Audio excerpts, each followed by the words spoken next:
Oke, bismillah ya.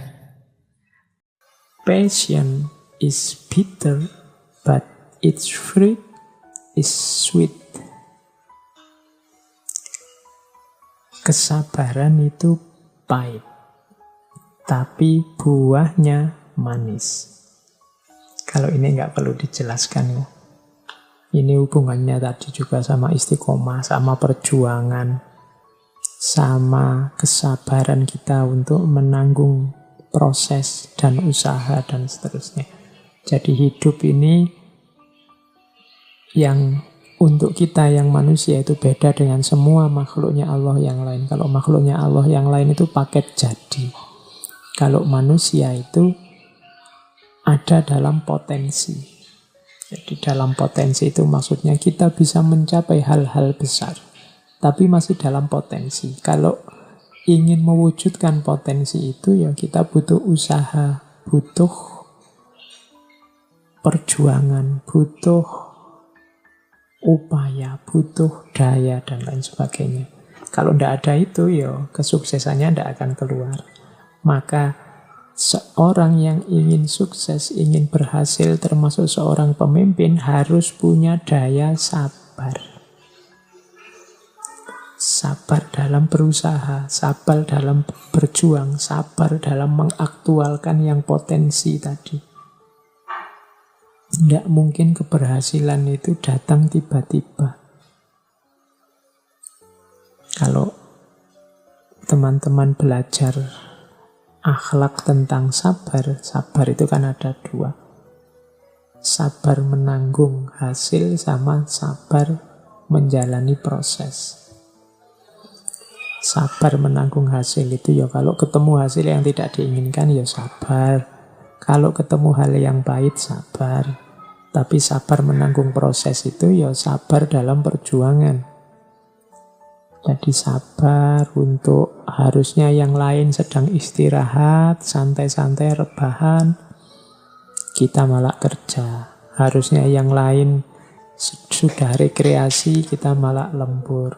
Nah ini sabar dalam proses. Harusnya yang lain makan-makan, kita malah puasa. Yang lain tidur, kita malah sholat, ibadah. Ini kan sabar dalam proses. Passion is bitter. Ini pahit memang. Tapi jangan lupa, hanya yang puasa yang menemukan buka puasa. Jadi, hanya yang mau menanggung kepahitan inilah nanti yang akan menemukan kemanisannya hidup. Buah yang manis. But its fruit is sweet. Sabar itu pahit, tapi buahnya manis. Kalau teman-teman ingin hidup yang meningkat, yang ketemu buah yang manis-manis, ya harus mau menanggung proses yang pahit. Kalau ingin enaknya sendiri terus, ingin nyaman terus, ya ndak ketemu-ketemu buah yang pahit, yang manis tadi. Kenapa kita ndak mau rasa pahit? Kalau ndak mau minum obat yang pahit, ya sakit kita ndak akan hilang. Jadi seorang pemimpin harus punya kesabaran dalam proses. Mungkin dalam perjuangan itu dikritiki orang, diserang kiri kanan. Ya sabar. Karena perjuangan ini ya memang tidak mudah. Ada naik turunnya. Ada hal-hal yang harus dikorbankan. Mungkin ketemu nyinyiran-nyinyiran. Ya enggak apa-apa nanti. Kalau sudah berhasil kan buahnya manis. Seperti ceritanya Nabi Nuh waktu membangun perahu. Nabi Nuh itu basicnya bukan tukang kayu, tapi oleh Allah diperintah bangun perahu, ya dibangun pelan-pelan. Berat pastinya bagi Nabi Nuh. Dicemooh kiri kanan. Musim kayak gini di negara mana kok ya bikin perahu. Orang melecehkan, orang mencemooh, tapi buahnya manis. Waktu banjir bandang terjadi, satu-satunya tempat selamat, tempat berlindung ya kapalnya Nabi Nuh. Sekarang ketemulah fruitnya, buah dari passion tadi, buah dari sabar menanggung proses. Maka bagi teman-teman yang Ini kan yang muda-muda hampir semua sebenarnya fasenya fase perjuangan. Berjuang kuliah, berjuang nyari kerja, mungkin berjuang nyari istri, atau berjuang apa saja yang lain. Kalian akan ketemu momen-momen pahit dalam hidup. Tapi tidak masalah. Pahitmu akan berbuah manis. Kecuali kamu tidak sanggup, tidak mau menjalani rasa pahit itu, ya kamu tidak akan ketemu buahnya. Berarti tidak mau berjuang. Pemimpin yang baik harus siap berjuang dan sabar dalam perjuangan sehingga buahnya nanti manis. Prinsip ke-8 bagi seorang leader. Ini quote juga dari Aristoteles. To avoid criticism, say nothing, do nothing, be nothing. Ini sebenarnya quote nyinyir, quote nyindir kita, yang kadang-kadang anti kritik. To avoid criticism, ya kalau kamu ingin menghindari kritiknya orang, say nothing, tidak usah ngomong apa-apa. Do nothing, tidak usah melakukan apa-apa. Be nothing, tidak usah jadi apa-apa. Ini nyindir kita termasuk para leader, ya jangan alergi dengan kritik. Pertama-tama kita sadari kita itu manusia yang tidak sempurna. Pasti punya kelemahan-kelemahan, pasti punya kekurangan-kekurangan. Bukalah telinga, bukalah pikiran. Kalau ada kritik-kritik masuk, posisikan kritik itu sebagai jalan untuk perbaikan ke depan. Tidak masalah kritik. Jangan anti kritik. Kalau tidak mau dikritik orang, katanya Aristoteles, tidak usah ngomong apa-apa, tidak usah melakukan apa-apa, tidak usah jadi apa-apa. Manusia yang tidak ngapa-ngapain, barulah dia tidak akan dikritik orang. Mau dikritik apanya, ngomong juga enggak, melakukan apa-apa juga enggak, jadi apa juga enggak. Ini maksudnya Aristoteles, ya siaplah selalu menerima kritik. Tidak apa-apa orang mengkritik, berarti orang peduli dengan kita. Kecuali memang kita sama sekali menghindari kritik, ya berarti tidak usah ngomong apa-apa, tidak usah melakukan apa-apa, tidak usah jadi apa-apa. Selama kita tidak melakukan apa-apa, tidak ngomong apa-apa, tidak jadi apa-apa, tidak akan ada kritik, percayalah. Tapi pemimpin kan tidak mungkin tidak begitu. Masa pemimpin tidak ngomong apa-apa? Masa pemimpin tidak melakukan apa-apa? Masa pemimpin tidak mewujudkan apa-apa? Pasti dia akan bertemu dengan kritisisme, dengan kritik-kritik. Tidak boleh alergi dengan kritik. Posisikan itu sebagai jalan untuk kebaikan dan perbaikan ke depan. Jalan untuk naik kelas. Bahkan seandainya pun sama sekali ternyata kok orang-orang tidak ngeritik-ngeritik, ya mungkin karena takut atau karena medianya tidak bisa nyambung, tidak bisa nyampe misalnya, ya harus siap mengkritisi dirinya sendiri. Self criticism itu yang disebut muhasabah. Aku ini sudah pas apa belum ya? Aku ini menyakiti orang apa enggak sih? Aku ini menyusahkan orang apa enggak sih? Itu namanya self criticism. Mengkritisi diri. Kalau dalam agama disebut muhasabah. Terus prinsip ke-9 bagi seorang leader. Liars, when they speak the truth, are not believed.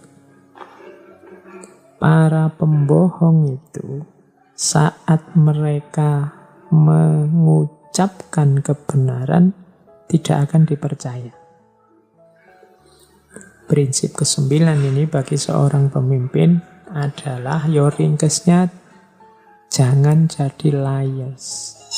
Kapan seseorang punya atribut liars, atribut pembohong, itu ketika orang membiasakan diri berbohong.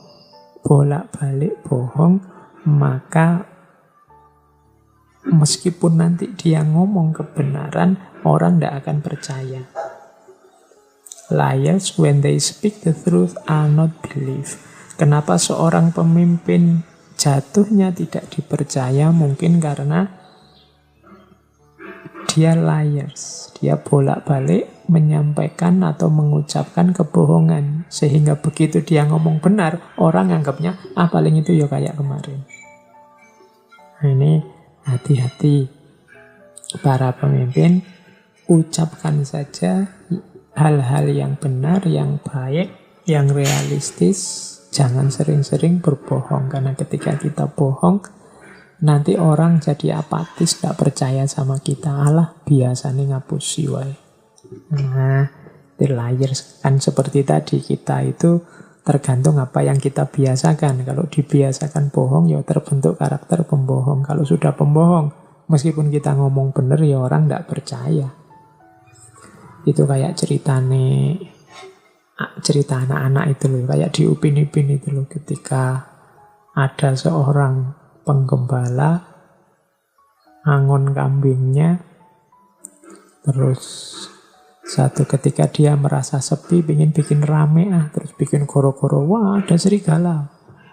Nah, orang sekampung datang bawa cangkul, bawa celurit, bawa apa untuk bunuh serigala. Ternyata begitu nyampe sana, nggak ada kok. Saya cuma iseng aja daripada sepi. Wah, betapa dongkolnya orang-orang, dibohongi. 2-3 kali diulang karena dia ingin rame-rame. Pada satu ketika serigala beneran datang.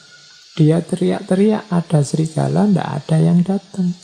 Kenapa? Wong kemarin-kemarin dibohongi.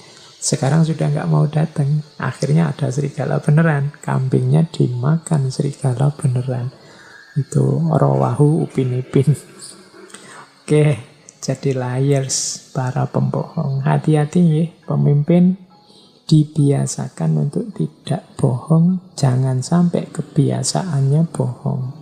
Karena kalau kebiasaannya bohong, nanti akan sampai pada titik meskipun ngomong benar tidak dipercaya.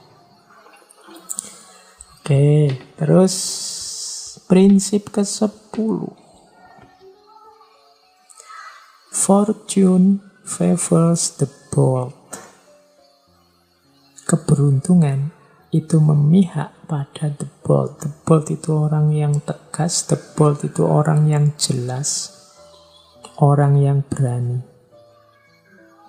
Jadi pemimpin kalau ingin ditempeli keberuntungan harus tegas, harus berani, harus jelas. Tidak mencela-mencele, tidak leda-lede.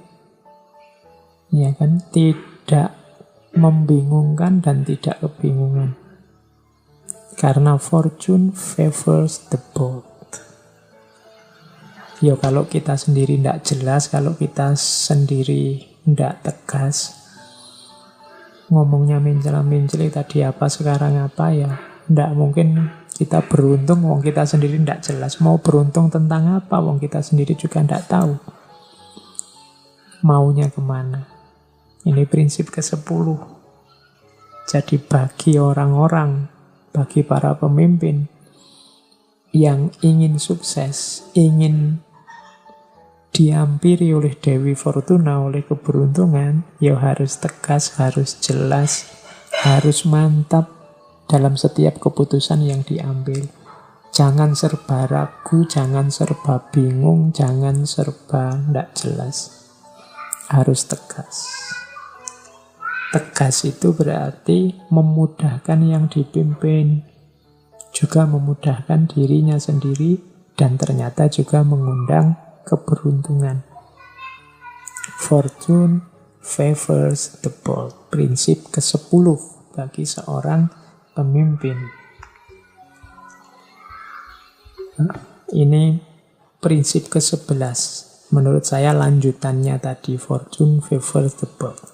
Likely impossibility is always preferable to an unconvincing possibility.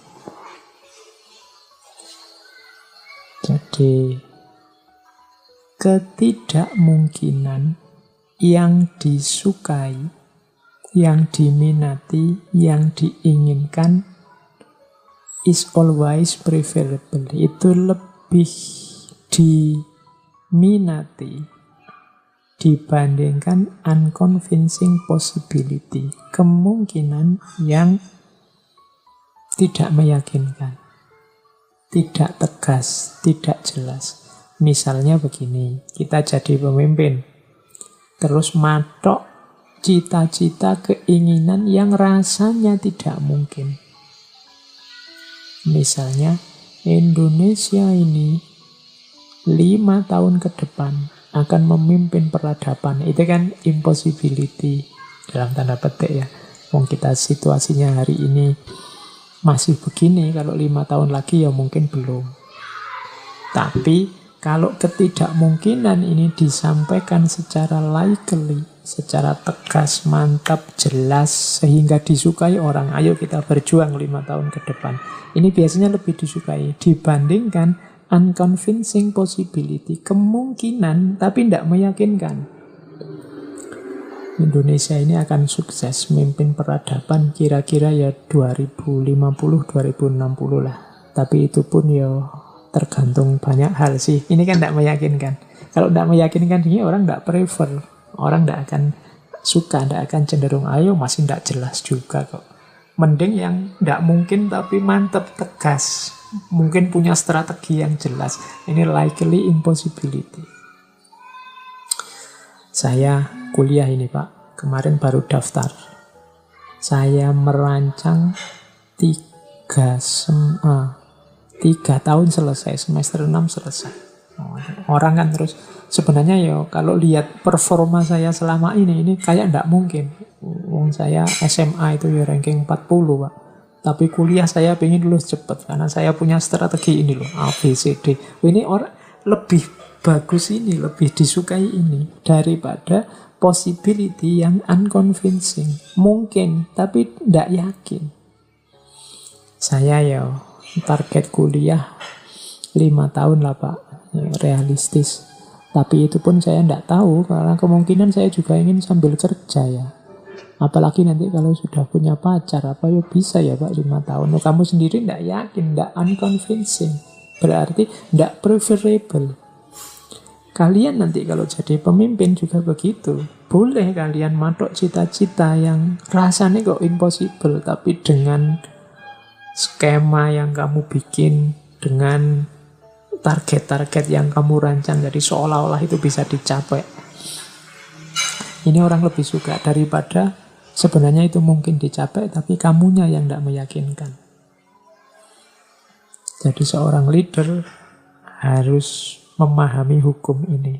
A likely impossibility is always preferable to an unconvincing possibility. Berarti kuncinya tadi, engkau yang mantap, engkau yang the bold tadi, yang jelas, yang tegas, punya skema rancangan yang jelas sehingga orang meskipun itu rasanya tidak mungkin tapi bisa saja terjadi.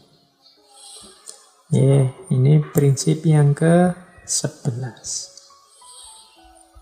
Terus prinsip yang ke-12. Ini penting untuk pemimpin. To run away from trouble is a form of cowardice.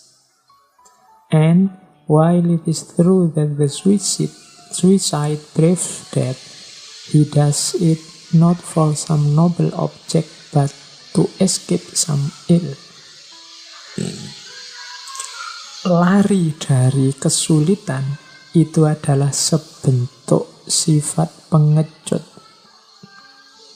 Meskipun benar bahwa bunuh diri itu adalah menunjukkan berani menghadapi kematian, tapi orang yang melakukan bunuh diri itu tidak melakukan sesuatu yang mulia. Dia hanya lari dari rasa sakit.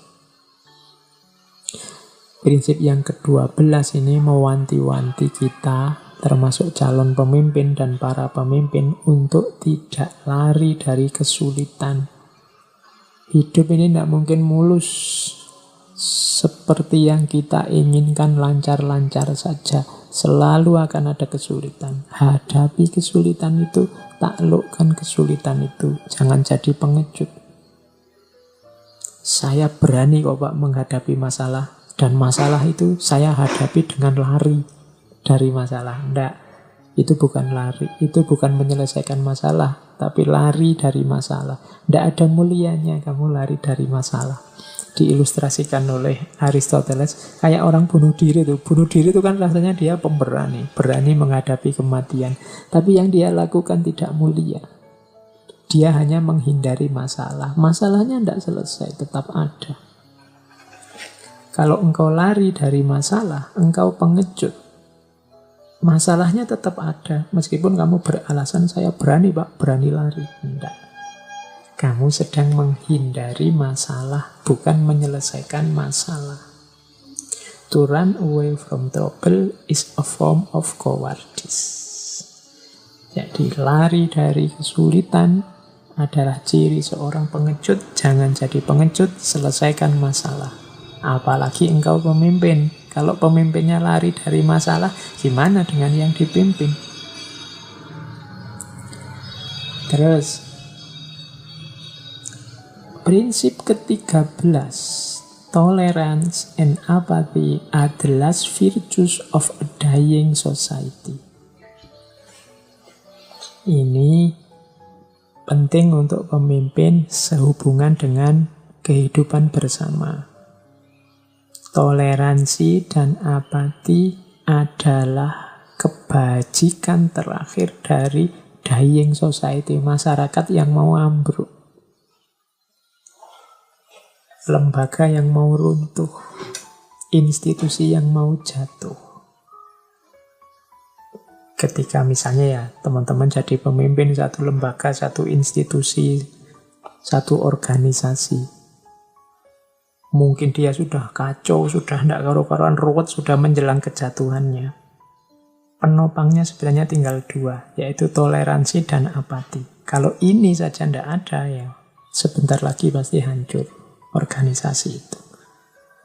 Toleransi itu berarti menerima perbedaan. Jadi toleransi itu senjata terakhir. Kenapa? Karena tidak mungkin kita menghindari perbedaan. Hidup ini plural pasti. Macam-macam. Baik secara individual maupun secara sosial. Hidup ini macam-macam isinya. Kalau orang tidak menerima perbedaan, menerima ada yang berbeda, ini sebentar lagi alamat society-nya akan mati. Kehidupan bersamanya akan hancur. Tanpa disangka oleh toleransi. Atau paling apesnya apa? Apati. Apati ini ya juga last virtus, kebajikan terakhir. Apati itu sebenarnya makna letternya cuek. Sudahlah, suka-sukamu lah kamu mau apa. Asal kita tidak saling ganggu. Itu apati. Lana a'maluna walakum a'malukum lakum dinukum waliyatin. Urusanmu, agamamu, agamaku, agamaku. Nah, ini last virtus, kebajikan terakhir, termasuk toleransi. Kalau dua ini saja tidak ada, ya sudah. Paling ya isinya terus jadi hancur masyarakat kita, konflik. Kalau bisa ya di atas itu, kalau bisa ya tidak sekedar toleransi, tapi juga saling memahami, saling mendukung untuk hal-hal yang memungkinkan kerjasama. Tidak sekedar apati, tapi juga saling mengerti, saling memberi ruang, saling bekerja sama, dan seterusnya. Itu lebih dari itu. Tapi seandainya itu tidak ada, minimal harus ada toleransi ini. Karena dia penyangga terakhirnya kehidupan masyarakat. Pemimpin juga berarti harus mengupayakan dua hal ini. Kebersamaan tidak mungkin bisa dibangun tanpa fondasi paling dasar namanya toleransi dan apati. Ini pendapatnya Aristoteles. Terus waktunya sudah mau berakhir. Yang ke-14, it is the mark of uneducated mind to be able to entertain a thought without accepting it. Adalah ciri dari pikiran yang terdidik untuk mampu menjelaskan, mampu menikmati entertain, mampu menghibur, mampu memetakan, mampu menjelaskan satu pikiran tanpa menerimanya. Jadi pemimpin harus punya pikiran terbuka, pemimpin harus, kalau di situ istilahnya bukan pikiran terbuka tapi educated mind. Jadi pikiran yang terdidik. Pemimpin itu pikirannya harus terdidik. Pikiran terdidik itu apa? Mampu mengapresiasi, mampu membaca, menjelaskan satu pikiran meskipun dia tidak menerima pikiran itu. Ya contohnya gini, misalnya kalian pemimpin, oh gagasan itu saya paham maksudnya. Gagasan itu maunya ini toh, tujuannya ke sini, targetnya ini. Tapi mohon maaf saya tidak setuju yang seperti itu. Saya punya pandangan lain yang seperti ini. Nah, ini namanya educated mind. Dia bisa entertain a thought, dia bisa mengapresiasi, menjelaskan satu pikiran tanpa harus dia setuju menerima. Persis seperti Imam Ghazali. Imam Ghazali itu bisa menjelaskan filsafat dengan sangat baik, meskipun nanti dia mengkritisi filsafat. Nah, itu ciri dari educated mind. Pikiran yang terdidik, pikiran yang terbuka. Seorang pemimpin harus punya educated mind, pikiran yang terbuka. Karena dalam lembaga, dalam organisasi yang dia pimpin, pasti di situ banyak pikiran-pikiran lain, gagasan-gagasan lain yang bertumbuhan, maka dia harus mampu untuk entertain, mengapresiasi, memahami, merekonstruksi meskipun tanpa harus dia menerima. Oke, yang terakhir, prinsip yang ke-15, we make war that we may live in peace. Ini prinsip seorang pemimpin yang terakhir. Kadang-kadang memang harus diputuskan sesuatu yang pahit. Kalau di situ misalnya perang, kita melakukan perang agar kita mungkin hidup dalam damai. Itu maksudnya apa? Kadang-kadang seorang pemimpin harus memutuskan sesuatu yang pahit, yang tidak enak. Tapi pastikan keputusan itu akan membawa dampak yang sangat positif sesudahnya. Memutuskan perang oke, tapi pastikan perang ini dilakukan demi kehidupan yang lebih damai yang akan datang. Karena memang hidup ini kadang-kadang perlu pengorbanan-pengorbanan tertentu. Seorang pemimpin harus paham hukum ini. Jangan nyari aman, nyari nyamannya saja. Tidak berani memutuskan, wah khawatir ini kalau ini saya putuskan, ini pahit ini. Kalau pahit, nanti saya tidak disukai, nanti saya tidak dipilih lagi. Nah, ini berarti pemimpin yang tidak berani ngambil resiko. Tidak apa-apa, putuskan saja pahit, asal memang nanti efeknya, dampaknya adalah kebaikan yang justru lebih luas dan lebih dalam. Kadang-kadang kan harus perang. Kalau tidak berani perang, kita tidak akan merdeka. Kalau tidak merdeka, tidak akan seperti ini kehidupan kita berbangsa dan bernegara. Kalau dulu simbah-simbah kita prinsipnya adalah damai saja, serba damai, jangan perang. Perang itu kekerasan, tidak akan lahir kemerdekaan seperti ini. Seperti kita nikmati hari ini. Tapi keputusan perang diambil demi we may live in peace. Kita mungkin hidup aman, hidup bahagia untuk selanjutnya. Jadi kadang-kadang seorang pemimpin harus berani memutuskan yang pahit, tapi hasilnya adalah kebaikan yang berkali lipat lebih luas dan lebih dalam.